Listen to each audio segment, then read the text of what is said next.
Alright guys, welcome back ulit dito sa aking YouTube channel. Itong ating kwento-kwento ng ating buhay. So ngayon guys, nandito tayo ngayon sa ating client. Ngayon ay Sunday. So ipakita ko sa inyo ang kanyang lugar. First time ko ngayon ito siyang mamasad. Recommend to sa aming secretary dito sa bangko. Ayan, napakaganda ng building niya guys.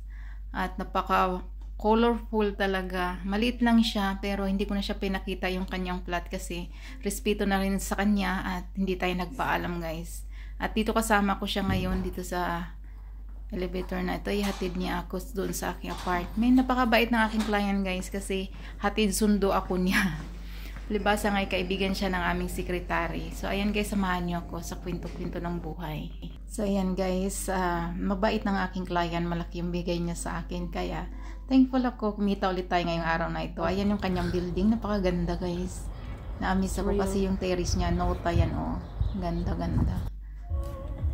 Hello guys, welcome back ulit dito sa aking YouTube channel. Yun lang yung aking client, ayan. So thank you so much guys sa mga nag-view sa aking mga short video at sa aking last video. Maraming salamat guys. At ito, subaybayan yung aking buhay bilang isang masahista dito sa Moscow, Russia. So ayan guys, katatapos lang natin ang ating part-time. So ihatid ako ng aking kliyente. Ayan, tapos na siyang manigarilyo. So see you guys sa next call. So ayan guys, nasa sasakyan na kami. Itihatid na niya nga ako. At habang hinahatid tayo guys, kinukunan natin ang video ng ating mga dinadaanan dito sa malapit sa kanyang building. Napakaganda ng mga building niya dito guys. At habang busy naman siya sa kanyang kinakausap at tayo ay hindi tinanggalan na lang natin yung sound ng ating video para sa kanyang privacy. Ayan, kung nakikita nyo guys yung building sa aming dinadaanan ay napakaganda at kakaiba ba? Kakaibang kulay. Maka-relaxing para siyang nasa ibang village kami. Kaya ayan, 1 hour nga pala guys ang layo mula sa aking bahay at sa kanyang bahay. Kaya sabi ko sa aking kliyente, wag na niya akong hatid at hatid na lang niya ako kung saan malapit metro station kasi kaya ko nang umuwi mag-isa. Pero sabi niya, ihatid na lang din niya ako kung saan niya ako pinick up sa bahay ko. Kasi may pupuntahan din naman daw siya. Kaya yan guys, samantalahin na natin yung panahon at siya ay napakabait. Tayo hatid pa talaga ng 1 hour ang biyahe namin guys. Ayun, nakikita niyo yung building na yan guys. Napaka-relax talaga dyan guys. Oh.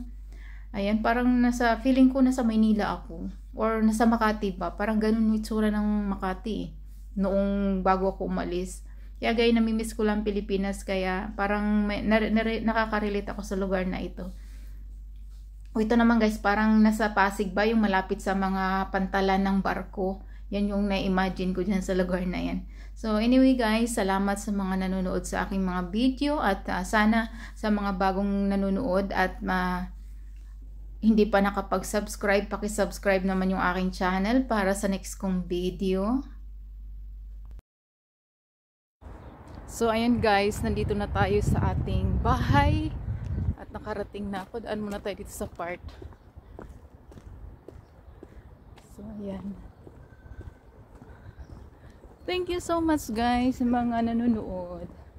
At ayan, pagkatapos natin mag part-time, ito kagandahan guys kapag sa client ka dahil kaunting oras lang makakauwi ka na kaagad. So, ayan. Maganda ngayon ang panahon kaso lang malamig. Hindi siya maaraw. Ayan, makulim din yung panahon. So, ayan. Upo muna tayo dito, guys.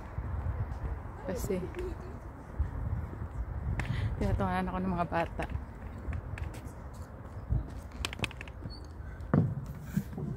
Upo muna tayo dito. Ayan. Maglaro muna tayo, guys. Oh. Diba? Laro muna tayo.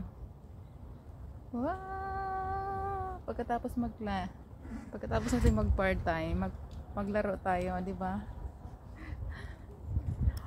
Wow. Nalula ako. Oh, ika.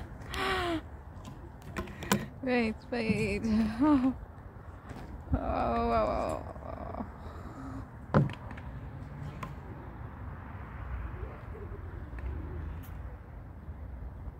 So ayan, dahil maaga tayo nakauwi, ini-enjoy natin muna bago tayo pumasok sa ating bahay.